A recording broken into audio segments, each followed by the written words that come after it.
26/5 அப்படின்னா 4 நாளைக்கு முன்னால் சென்னை மற்றும் ராமநாதபுரம் பகுதிகளில் ஜான் பிரிட்டோவிற்கு சம்பந்தப்பட்ட இடங்களில் இடி ரெய்டு நடந்திருக்கிறது. இப்போ என்ன கேள்வினா, 27ஆம் தேதி பிரதமர் 1 நிமிஷம் தான் பார்த்தாரு, 10 நிமிஷம் பார்த்தாரு, 40 நிமிஷம் பார்க்கவில்லை என்று சொல்கிறார். 26ஆம் தேதி அன்றைக்கி ரெய்டு நடந்திருக்கு. 27ஆம் தேதி அன்றைக்கி அதை பற்றி பேசியிருக்கிறதுக்கான வாய்ப்புகள் இருக்குங்கிறது நம்மளுடைய யூகம். போதைப் பொருட்கள் மூலமாக இந்த சலவையான பணம் வாய்ஸ் ஆஃப் காமன்ஸுக்கு வந்தது. வாய்ஸ் ஆஃப் காமன்ஸ்ன்றது ஆதவர்ஜுனா, அவங்க மனைவி பேரில் குற்றச்சாட்டு இருக்குது, வழக்கு இருக்குது, நமக்கு ஆதாரங்கள் இருக்குது.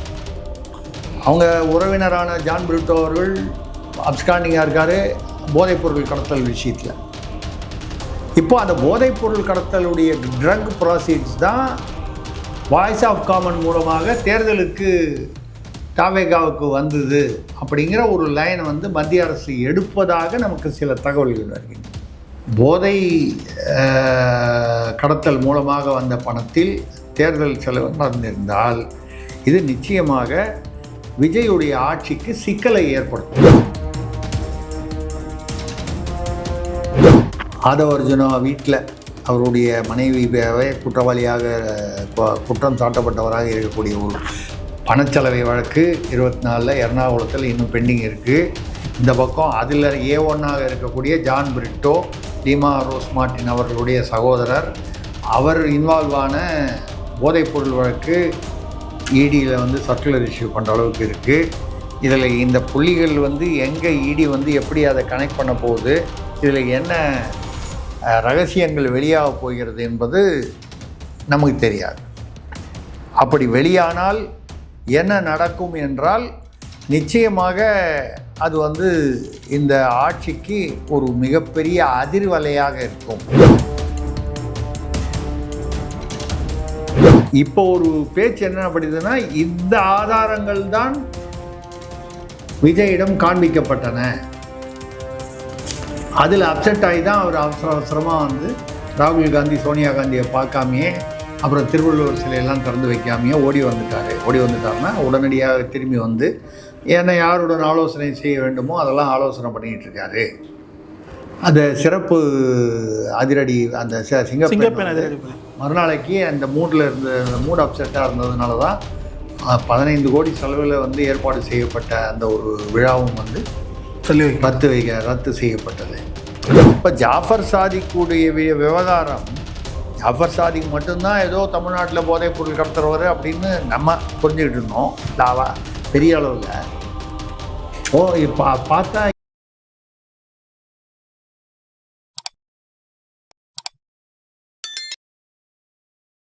சார் வணக்கம். வணக்கம் சார், சமீபத்தில் சூர்யா அவர்கள் நடித்த கருப்பு படம் வெளியாகிருந்து அதில் இப்போ ஒரு நியூஸ் பரவலாக பார்க்க முடியுது. கடந்த திமுக ஆட்சியில் போதைப்பொருள் விற்று ஒரு முக்கிய திமுக உறுப்பினர் அயலக அணி துணைத் தலைவராக யாராக இருந்தால் ஜாஃபர் சாதிக், அமீர் அவர்களுடைய நெருங்கிய நண்பர், அவர் கருப்பு படத்தில் நடிச்சிருக்காரு அப்படின்ற ஒரு சர்ச்சை இப்போது கிளம்பியிருக்கு. எப்படி இதெல்லாம் மேட்ச் ஆகுதுன்னு நினைக்கிறேன்? நான் அந்த படம் பார்க்கலைங்க. ஏதோ விமர்சனங்கள்லாம் கொஞ்சம் சுமாராக தான் இருக்குதுன்னு வந்தது. ஆனால் படம் ஏதோ 250 கோடி தாண்டிடுச்சு, கலெக்ஷன் 350 கோடின்னு சொல்கிறாங்க. அது இப்போ வர படங்களில் எல்லாமே இந்த பெரிய ஹீரோக்கள் படங்கள்லாம் முதல் 3 நாள்லேயே 1 வாரத்துலேயே இவ்வளோ கலெக்ஷன் போடுவாங்க. இது உண்மையான கலெக்ஷனான்னு பார்த்தா நிறைய உள்ளுக்குள்ளே போய் அந்த தேட்டர் பார்த்தா பாதி தேட்டருக்கு மேலே அந்த புக் மை ஷோவில் போய் பார்த்தீங்கன்னா காலியாக இருக்கும். ஆனால் இவ்வளோ வசூலாச்சுன்னு சொல்லுவாங்க. இது உண்மையான வசூலா, சலவை காமிப்பதற்காக அதாவது கருப்பை வெளுப்பதற்காக அப்படி ஒரு பேச்சும் உண்டு. இந்த கருப்பு படம் நான் பார்க்கவும் இல்லை, தெரியாது. ஆனால் நான் அதில் பார்த்த ஒரு செய்தியில் ஜாஃபர் சாதிக் அவர்கள் ஸ்டோன் என்ற கதாபாத்திரத்தில் அதில் நடித்திருக்கிறார்.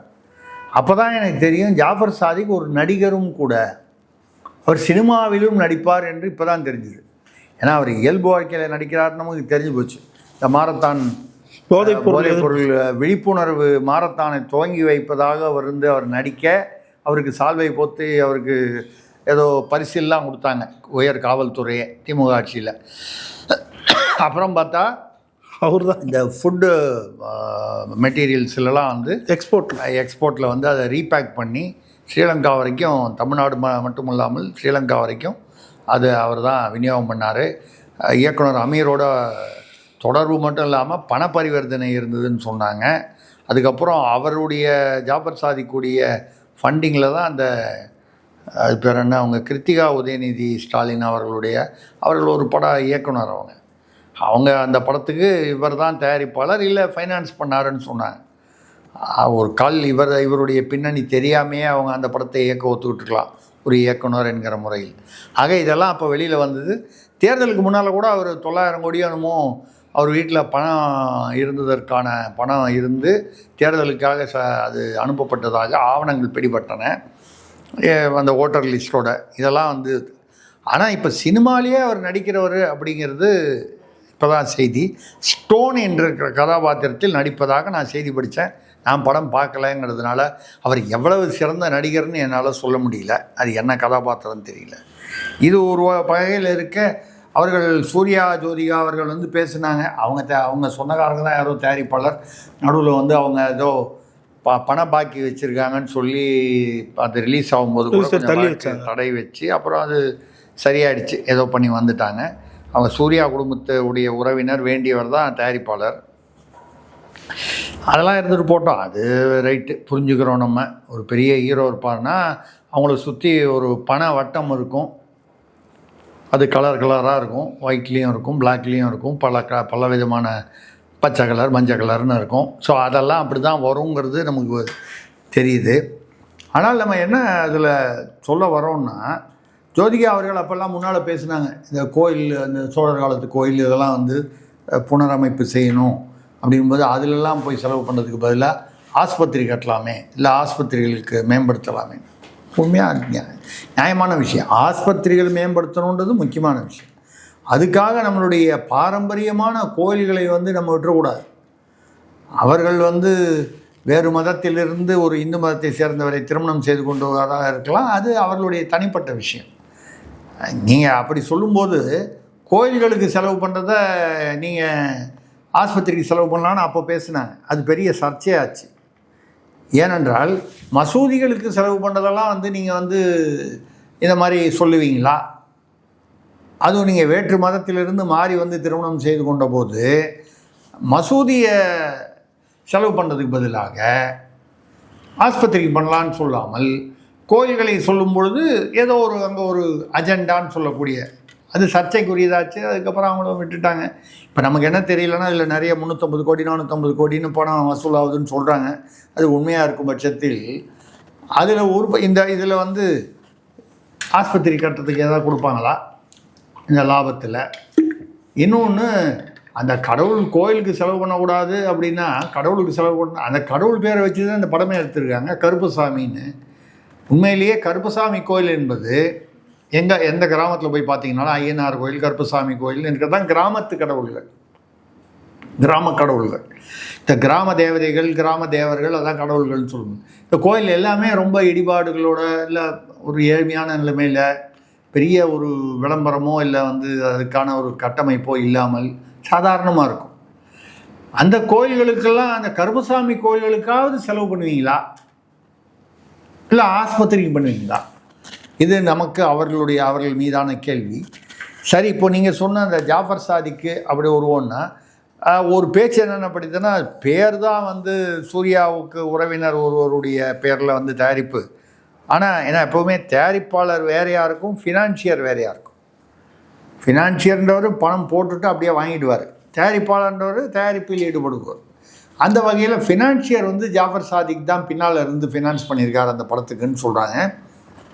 இருக்கலாம், ஏன்னா பொதுவாக அவர் சிவகுமார் குடும்பம் வந்து திமுகவுக்கு நெருக்கமானவர்கள் என்று அந்த காலத்திலேயே சொல்லுவாங்க. நெருக்கமாக இருந்தாலும் தவறு ஒன்றும் இல்லை. ஒவ்வொருத்தருக்கும் ஒரு இடத்துல ஒரு பற்று இருக்கும், பற்று இருக்கலாம், பரிவர்த்தனை இருக்கலாம், நமக்கு தெரியாது. நான் சொல்கிறது பற்றும் பாசமும் பரிவர்த்தனை, வேறு ஒன்றும் தப்பாக நினச்சிக்க போகிறீங்க. அந்த மாதிரி வரும்பொழுது இப்போ நீங்கள் ஜாஃபர் சாதிக்கு இதுக்கு பணம் போட்டிருக்கலாம், இல்லை அவர் வந்து நடிக்கிறதுக்கு ஆசைப்பட்டாருன்னு சொல்லி வாய்ப்பு கொடுத்துருக்கலாம், நமக்கு தெரியாது. இதுக்கே அப்படி சொல்லிட்டீங்களே. இன்னொரு விஷயம் தமிழ்நாட்டில் நடந்துக்கிட்டு இருக்கு, ஆனால் இது வரைக்கும் வெளியில் எங்கேயுமே அதை பற்றி பேசப்படலை. என்ன விஷயம் சார்? இப்போது 2024 இப்பொழுது அமைச்சராக இருக்கும் ஆதவர்ஜன் அவர்கள், அவருடைய மனைவி பெயர் வந்து டெய்சி ஆதவர்ஜன் அவர்கள், மார்ட்டின் அவருடைய லாட்ரி மார்ட்டின் அவருடைய மகள். அவங்க பேரில் பார்த்தீங்கன்னா ஏதோ இவ்வளோ 242 கம்பெனி இருக்குன்றாங்க. அதில் வந்து எல்லாம் ஷெல் கம்பெனி, அது வழியாக பண பரிவர்த்தனைலாம் நடந்தது. இப்படி நீங்கள் வலைத்தளத்தில் எடுத்தாங்கன்னா அரைஸ் இன்வெஸ்ட்மெண்ட்ஸ் ஆரம்பித்து அந்த கம்பெனி பேரெலாம் வரிசையாக வருது. இதெல்லாம் தான் அவங்க கம்பெனின்னு பார்த்தா மலைப்பாக இருக்குது. இவ்வளோ கம்பெனி நடத்துகிறாங்க அவங்களுக்கு கிட்டத்தட்ட ஏதோ ஒரு 30 சொச்சம் வயசு தான் ஆகுது. 30 வயசு 32 வயசு தான் ஆகுது. ஆனால் இவர்கள் 2024 எர்ணாகுளத்தில் ஒரு, அதாவது இடி வழக்குனாலே பண சலவை, பண பரிமாற்றம். எங்கே? கேரளா கோர்ட்டில், கீழமை கோர்ட்னா ட்ரையல் கோர்ட்டுன்றது எர்ணாகுளத்தில். CRMP 28/2024 special court for trial NIA cases எர்ணாகுளத்தில் இடி தொடர்ந்தது. எஸ்சி நம்பர் 533/18 அப்போலேருந்து நடக்குது. இந்த 2024 என்ன பண்ணுறாங்கன்னா அதில் A1லேருந்து A16 வரைக்கும் இருக்காங்க எதிரிகள். மொத்தம் 16 பேர். அதில் A8 என்பவர் வந்து ஜான் பிரிட்டோ அவர்கள். கேள்விப்பட்ட பேராக இருக்கும், அவசரப்படாதீங்க. அப்புறம் வரிசையாக வரும்போது அப்புறம் ஜான் கென்னடின்னு யாரோ வராரு. அவர் ஏதோ அவங்க வகைராக இருக்கணும்னு தெரியல. 14 இருக்கிறவங்க திருமதி லீமா ரோஸ் மார்ட்டின், இப்பொழுது அதிமுகவில் எம்எல்ஏவாக இருந்து இந்த சோஃபா மாடலுக்கு இப்போது அதற்கு பின்னணியாக இருப்பவர் என்று சொல்லப்படுபவர். ஆனால் எல்லாம் நிறைய பேர் எடப்பாடி நீக்கினார் இதுலேருந்து, அவங்க அந்த மாறி போனதுக்காக ஆதரவு கொடுத்துருக்கா தவேகாவுக்கு. இவங்க மகளிர் அணியில் பதவி கொடுத்து தான் 2 மாதம் முன்னால் தான் வந்து கட்சியில் ஜாயின் பண்ணாங்க. அவங்கள அந்த மகளிர் அணியிலேருந்து நீக்கலை அவர் எடப்பாடி. மறந்துருப்பாருன்னு நான் நினைக்கிறேன். புரியுது. வேண்டுமென்றே விட்டுருப்பாருன்னு நமக்கு தோணலை. காரணம்லாம் நம்ம அதை ஆராய்ச்சி பண்ணோம், கவனிக்காமல் விட்டுருப்பாருன்னு நம்ம நினைக்கிறோம். அவங்க வந்து 14. A16 என்பது டெய்சி ஆதவ் அர்ஜுனா அவர்கள், இப்பொழுதே அமைச்சர் ஆதவ் அர்ஜுனா அவர்களுடைய மனைவி.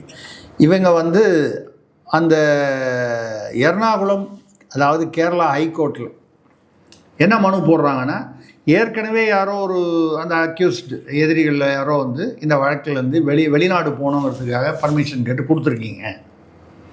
அந்த மாதிரி எங்களுக்கும் வெளிநாடு போகிறதுக்கான அனுமதி வழங்க வேண்டும். ஒருத்தர் கொடுக்கும்போது அந்த எதிரிகள் 16 பேரில் ஒரு சிலருக்கு, இன்னும் யாரோ ஒருத்தர் வேறு ஒரு கோர்ட்டில் வாங்கியிருக்காங்க, 2 பேர் வாங்கியிருக்காங்க. அதே மாதிரி எங்களுக்கும் கொடுக்கணும். கோர்ட் வந்து நீங்கள் கொடுக்கணும். ஆனால் வெளிநாடு போகிறதுக்கு முன்னால் காவல்துறைக்கு, அதாவது சம்மந்தப்பட்ட அந்த இடிக்கு, காவல்துறைனா இடி, அவங்களுக்கு இன்ஃபார்ம் பண்ணிட்டு தான் நீங்கள் போகணும் அப்படின்னு அவங்களுக்கு இவங்க கேட்ட அனுமதியை கொடுத்துட்டாங்க. ஆனால் நீங்கள் இடிட்ட முன் அனுமதியுடன் வெளிநாடு போகலாம்.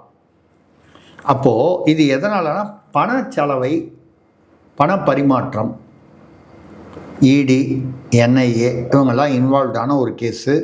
நான் கேஸ் நம்பரும் சொல்லிட்டேன். இது தொடர்ந்து இது நிலுவையில் இருக்கிறது.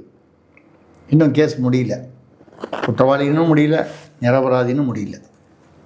சரி, இது என்ன சார் பழைய கதையை இப்போ எடுத்துகிட்டு வாங்க. அந்த மாதிரி பார்க்க போனால் திமுகவில் இல்லாததா, அதிமுகவில் இல்லாததா, தாவேகாலின்னு தான் இருக்குது. குற்ற பின்னணி கொண்டவர் மரிய வில்சன் கூட 9 கொடுங்குற்றம் அவர் இது வழக்குகள் இருக்குது. இரட்டை கொலை வழக்கில் ஆயுள் தண்டனை பெற்ற அவர் வந்து நம்மளுடைய வன்னியரசு அவர்கள் இருக்கிறார், சமூக நீதித்துறை அமைச்சர். ஆமாம். இந்த மாதிரி நிறைய பேர் இருக்காங்களே சார். இதெல்லாம் நீங்கள் வந்து ஒரு பெரிய விஷயமா எடுத்துக்கூடாது அப்படின்னு நீங்கள் சொல்கிறது எனக்கு புரியுது, உங்களுடைய மைண்ட் வாய்ஸ் எனக்கு புரியுது. ஆனால் இதில் A1 கருதப்படும் ஜான் பிரிட்டோ என்பவர் யார் என்றால் திருமதி லீமா ரோஸ் மார்ட்டின் அவர்களுடைய மூத்த சகோதரர். இவருக்கும் அவங்களுக்கும்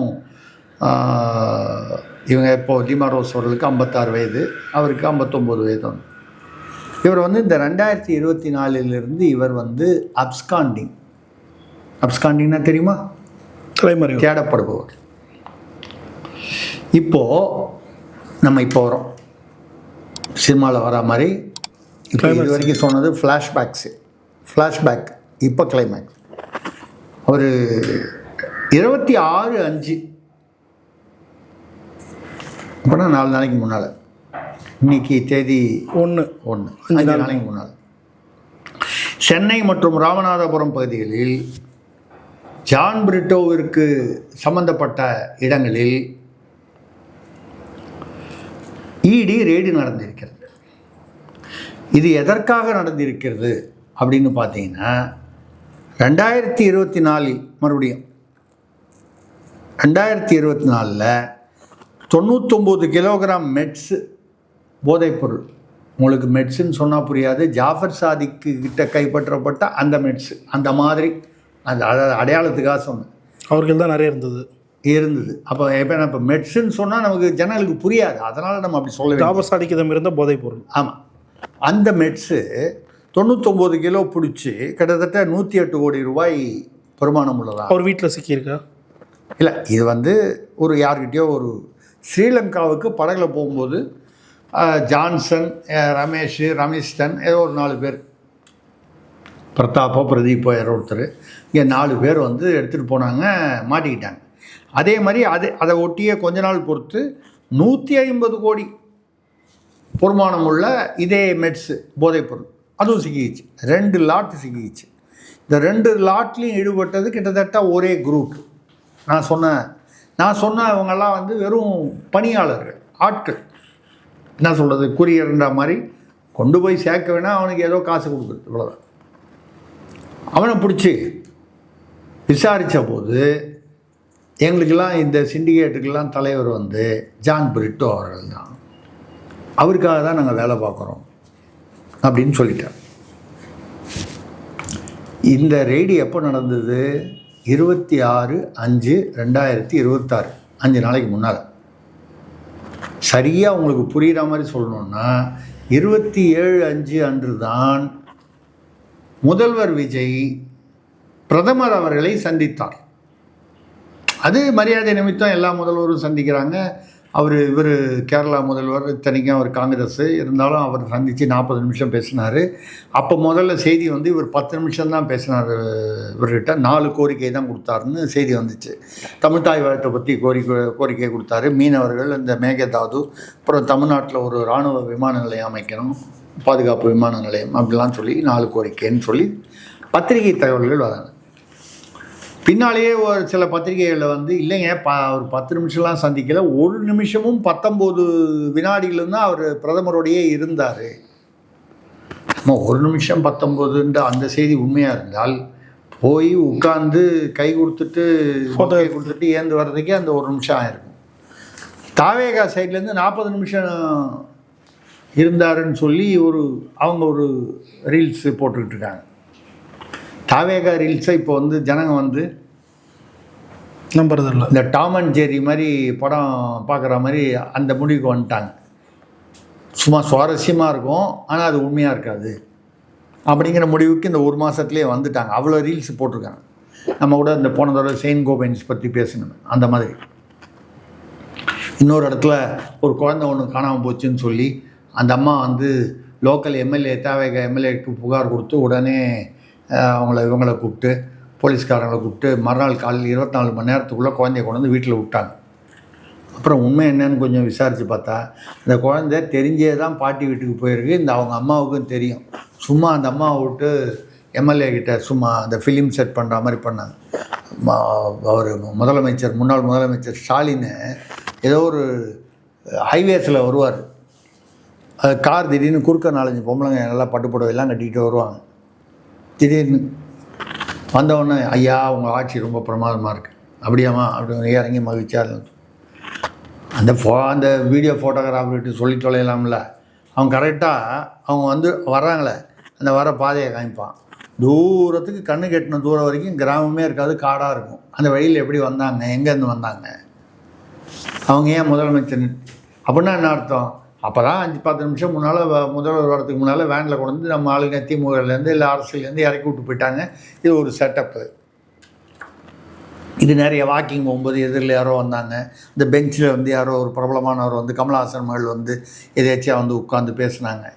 இந்த ரீல்ஸ் திமுக ஆட்சியிலையும் நடந்தது. ஆனால் இப்போ திமுகவே மலைச்சு போகிற அளவுக்கு அது ரீல்ஸுனால் இது மகா ரீல்ஸாக இருக்குது.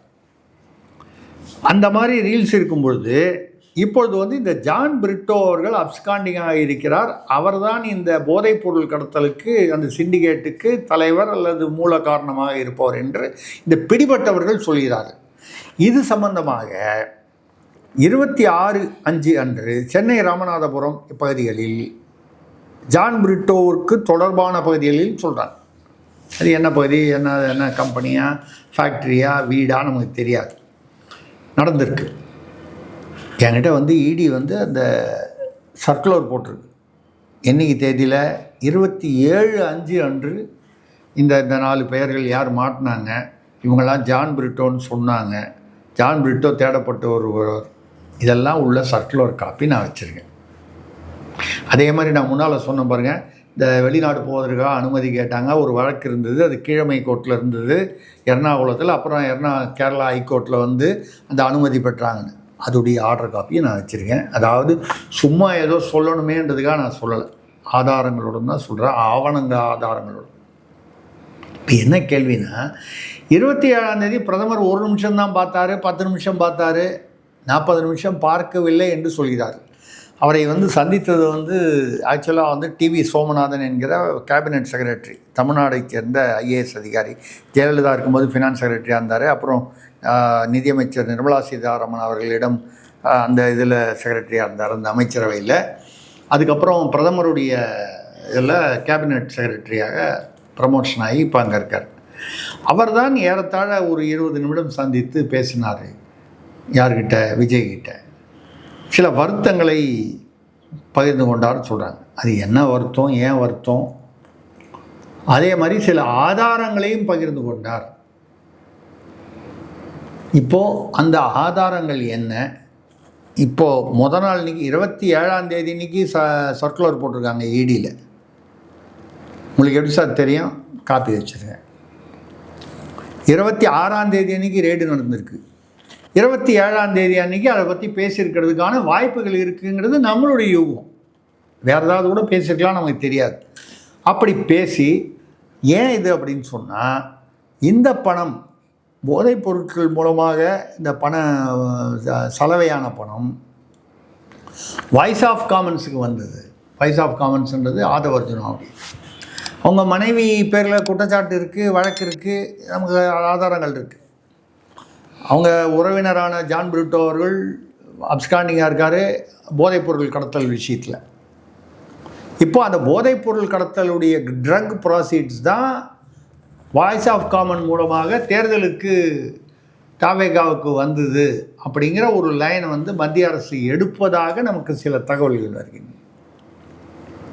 இப்போ எல்லாமே நம்ம இந்த புள்ளிகளை சேர்த்து சொல்கிறோம். கனெக்டிங் தி டாட்ஸ். 2024 வழக்கு ஆதாரங்கள் இருக்குது. பண சலவை 2000 அதுக்கப்புறம் இடி வந்து 26ஆம் தேதி ரெய்டு பண்ணது, 27ஆம் தேதி சர்க்குலர் போட்டது. ஜான் பிரிட்டோ தான் அந்த சிண்டிகேட்டுக்கு மூல காரணம். அவருடைய பணியாளர்கள் என்று பிடிபட்டவர்கள் பெயர்களோடு இருக்குது.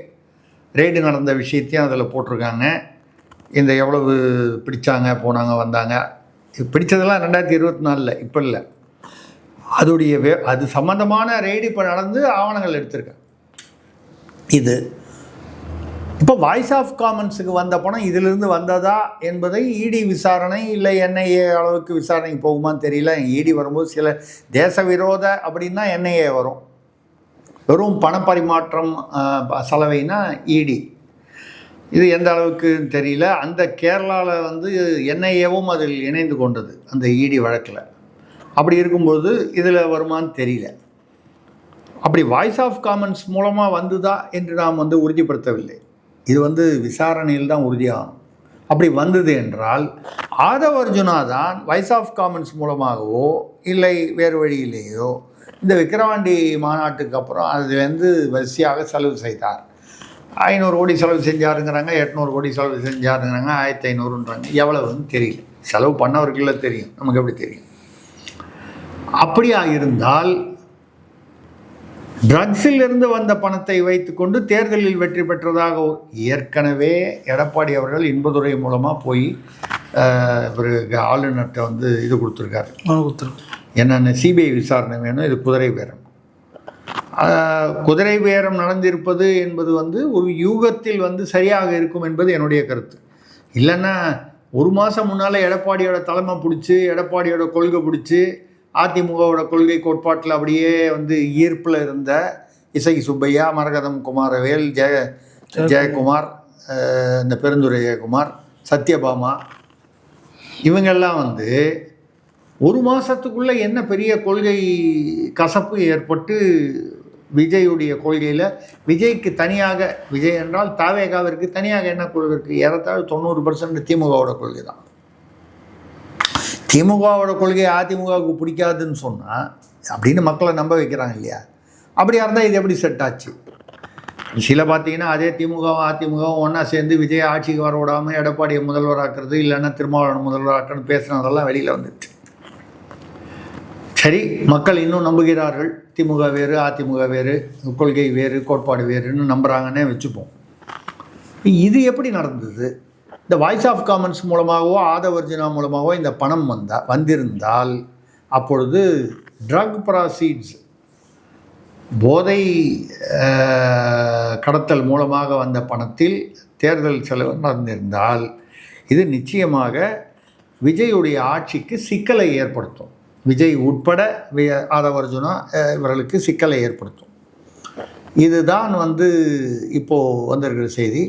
இதுக்கு நடுவில் அவர் ஒரு ஐபிஎஸ் அதிகாரியை கொண்டு இந்த இதில் விஜிலன்ஸில் கொண்டு போட்டு இப்போ செந்தில் பாலாஜி மேலே நடவடிக்கை உண்டா, கே நேரு மேலே உண்டா, அனிதா ராதாகிருஷ்ணன், இந்த மாதிரி பல அமைச்சர்கள் இருக்காங்க. இது வந்து என்ன சொல்கிறாங்கன்னா, இவர் தமிழ்நாட்டில் திமுக சார்பாக இருக்கக்கூடிய ஒரு தினசரி பத்திரிகையுடைய ஒரு காலத்தோடு அந்த பத்திரிகையில் எரிச்சு விட்டாங்க. 3 பேரோ 4 பேரும் செத்து போயிட்டாங்க. அப்படின்னா உங்களுக்கு புரியும். திமுகவின் வலது கரமாக இருக்கக்கூடிய அந்த பத்திரிகை, தினமுமே அது வலது கரமாக இருக்கக்கூடிய அந்த பத்திரிகையுடைய ஆசிரியர்,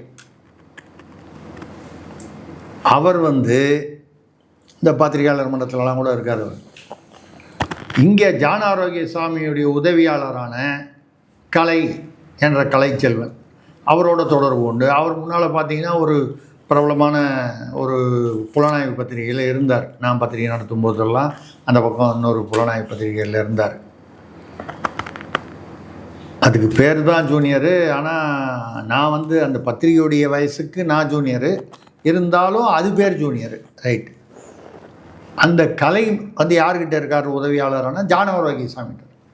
அவர் மூலமாகத்தான் விஜய் அவர்களை அந்த ஐபிஎஸ் அருண் அவர்கள் சந்தித்து உதயநிதி இவங்களெல்லாம் நான் வந்து கைது பண்ணுறேன், என்கிட்ட எல்லா விதமான டாக்குமெண்ட்ஸு டேட்டாலாம் இருக்குது அப்படின்னு சொல்லிவிட்டு ஏதோ ஒரு 50 மலர்கள் உள்ள பூங்கொத்து, இல்லைங்க பூங்கொத்து கொடுத்தாருங்க முதல்வரை பார்த்து. அதில் எண்ணி பார்த்தா 50 இருந்துச்சு.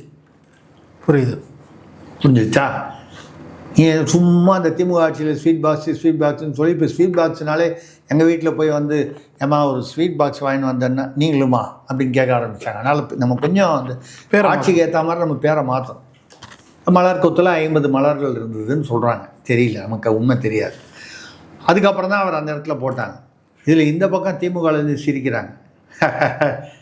விஜய் ஏமாண்டார்ல, எங்கால கொண்டு போய் அங்கே செட் பண்ணிட்டோம்ல, அவர் எப்படி இனிமேல் எங்கள் பேரில் நடவடிக்கை எடுப்பாருன்னு திமுகவில் சிரிக்கிறாங்க உள்ளுக்குள்ளே. இதற்கு பின்னணி என்ன, இது எப்படி எங்கே போகிறது இது தெரியாது. இப்பொழுது நான் சொல்கிற இந்த ஆதவர்ஜுனா வீட்டில் அவருடைய மனைவியாவே குற்றவாளியாக குற்றம் சாட்டப்பட்டவராக இருக்கக்கூடிய ஒரு பணச்சலவை வழக்கு 24 எர்ணாகுளத்தில் இன்னும் பெண்டிங் இருக்குது. இந்த பக்கம் அதில் A1ஆக இருக்கக்கூடிய John Brito, Leema Rose Martin அவர்களுடைய சகோதரர், அவர் இன்வால்வான போதைப்பொருள் வழக்கு இடியில் வந்து சர்க்குலர் இஷ்யூ பண்ணுற அளவுக்கு இருக்குது. இதில் இந்த புள்ளிகள் வந்து எங்கே இடி வந்து எப்படி அதை கனெக்ட் பண்ண போகுது, இதில் என்ன ரகசியங்கள் வெளியாக போகிறது என்பது நமக்கு தெரியாது. அப்படி வெளியானால் என்ன நடக்கும் என்றால் நிச்சயமாக அது வந்து இந்த ஆட்சிக்கு ஒரு மிகப்பெரிய அதிர்வலையாக இருக்கும், விஜய் தலைமையிலான ஆட்சி. ஏன்னா போதைப்பொருள், இது பணச்சலவை எல்லாம் ஒன்றா சேருது. அந்த பணம் தான் தேர்தலுக்கு வந்திருக்குன்னு அவங்க ஒரு கோடு வச்சுக்கிட்டு ரோடு போட்டாங்கன்னால் இது சிக்கலாக வரும். இப்போ ஒரு பேச்சு என்ன படிதுன்னா, இந்த ஆதாரங்கள் தான் விஜயிடம் காண்பிக்கப்பட்டன, அதில் அப்செட் ஆகி தான் அவர் அவசரமாக வந்து ராகுல் காந்தி சோனியா காந்தியை பார்க்காமையே, அப்புறம் திருவள்ளுவர் சிலையெல்லாம் திறந்து வைக்காமையே ஓடி வந்துட்டாருன்னா உடனடியாக திரும்பி வந்து என்னை யாருடன் ஆலோசனை செய்ய வேண்டுமோ அதெல்லாம் ஆலோசனை பண்ணிக்கிட்டு இருக்காரு. அந்த சிறப்பு அதிரடி அந்த சிங்கப்பெண் அதிரடி மறுநாளைக்கு அந்த மூட் அப்செட்டாக இருந்ததுனால தான் 15 கோடி செலவில் வந்து ஏற்பாடு செய்யப்பட்ட அந்த ஒரு விழாவும் வந்து ரத்து செய்யப்பட்டது. அப்போ அவங்கவுங்க பிரச்சனையில் பிஸியாக இருக்காங்க. இதில் சிங்கப்பெண் அதிரடிப்படை, அப்புறம் பெண்கள் பாதுகாப்பு, அது பாட்டில் டெய்லி ஒன்றோ 2ஓ 4ஓ நடந்துக்கிட்டு தான் இருக்குது. இந்த ஆட்சியிலையும் நடந்தது, இந்த ஆட்சியிலையும் தொடருது. கஞ்சா போதை, பாரில் அடிதடி, கொலை, வெட்டுறது, காவலர்களே 3 பேர் வந்து ஒரு பையன் வாயில் மது ஊட்டி அவன் வந்து டிவி ரிமோட்டால் அவங்கள தாக்கி விட்டு தப்பி ஓடி விட்டு இதெல்லாம் நடக்குது. இதெல்லாம் தனிப்பட்ட நிகழ்வுகள் நீங்கள் சொல்லலாம். ஆனால் இதுக்கெல்லாம் அடிப்படை வந்து பார்த்திங்கன்னா இந்த போதை கலாச்சாரம் தான். போதை கலாச்சாரம் அதிகமாகும் போது குற்றங்கள் அதிகமாகுது. குற்றங்கள் குறைய வேண்டுமென்றால் இந்த போதை இதெல்லாம் குறையணும். இப்போவும் பார்த்தீங்கன்னா டாஸ்மாகில் 436 மூடிட்டேன்றாங்க. 717 நான் சொல்கிறேன் 3 நாளெல்லாம் வந்து எல்லாம் பாதிக்கு மேலே மறுபடியும் திறந்துட்டாங்க. 2 நாள் 3 நாள் மூடினாங்க. ஏன்னா இது வந்து நான் சொல்கிறது எங்கள் வீட்டு பக்கத்தில் இருக்கிறத வச்சு சொல்கிறேன். நான் வேறு நிகழ்வில் பேசியிருந்தேன். ராத்திரி 10 மணிக்கு மேலே கொண்டு வந்து ஸ்டாக் இறக்குறாங்க. கேட்டால் ஸ்டாக்கு முடிகிற வரைக்கும் நாங்கள் விற்கிறோன்னு சொல்கிறாங்க. ஆனால் ராத்திரியில் ஸ்டாக் வந்துடுது. நம்மளை பொய்யராகிட்டாங்க. நேற்று மத்தியானம் எங்கேயோ வெளியே போகிறேன், ஞாயிற்றுக்கிழமை நல்லா பகலில் 3 மணிக்கு ஸ்டாக் வந்து இறங்குது. 3 மணி 4 மணிக்கு. இப்போ பகல்லையே ஸ்டாக்கை கொண்டு வந்து தினமும் ஒரு நாள் விட்டு ஒரு நாளும் ஸ்டாக் இறக்கிட்டு தான் இருக்காங்க. இப்போ மூடுற அபிப்பிராயம் இல்லை. அப்போ மூடியதாக சொல்லப்பட்டது பொய் அப்படிங்கிற நம்ம இந்த ஒரு இதை வச்சு நம்ம சொல்கிறோம். இதே மாதிரி பல இடங்களில் விசாரித்தா அப்படி தான் இருக்குதுன்னு சொல்கிறாங்க. இது விஷயமா எங்கள் அடையாறு பகுதியில் இருக்கிற அந்த நல சங்கங்கள்லாம் சேர்ந்து கூட புதன்கிழமையை நம்ம ஒரு கூட்டம் போட்டிருக்காங்க. இதுக்கு நம்ம வந்து சட்டபூர்வமான நடவடிக்கை எப்படி எடுக்கிறது போகிறது வருது தெரியல, அது என்ன நடக்கும் எப்படின்னு. ஆக ரீல் சாட்சி தான் நடைபெறுகிறது, சொல்கிறது எதுவுமே செய்கிறது இல்லை, வேறு விதமாக நடக்குது. இதுக்கு நடுவில் இந்த இந்த போதைப்பொருள் இந்த பிரச்சனை. இப்போ ஜாஃபர் சாதிக்குடைய விவகாரம், ஜாஃபர் சாதிக்கு மட்டும்தான் ஏதோ தமிழ்நாட்டில் போதைப்பொருள் கடத்துறவர் அப்படின்னு நம்ம புரிஞ்சுக்கிட்டு இருந்தோம் லாவா பெரிய அளவில். இப்போ பார்த்தா இந்த பக்கமும் தாவேகா பக்கமே அந்த குடும்பத்தை சேர்ந்த ஒருத்தரே அப்ஸ்காண்டிங்காக இருக்கார். அவருடைய இதில் ரெய்டு இப்போ 100 கோடி 150 கோடி மெட்ஸு. இதுன்னா இப்போ மெட்ஸு வியாபாரத்தில் ஒரு கட்சி இல்லை, இப்போது பழைய ஆளுங்கட்சி புது ஆளுங்கட்சி எல்லா இடத்துலையும் அங்கங்கே ஆட்கள் இருக்காங்க. அப்படின்னா தமிழ்நாட்டை எப்படி நாம் காப்பாற்றப் போகிறோம், தமிழ்நாட்டு மக்களை இளைஞர்களை என்ற கவலை தான் நமக்கு மிதமெஞ்சி இருக்கிறது. கடவுள் வழிகாட்டுவார் என்று இல்லை, ஒரு வழி பிறக்கும் என்று நம்புவோம். பல்லர் கேள்வி தெளிவாக. நன்றி, வணக்கம்.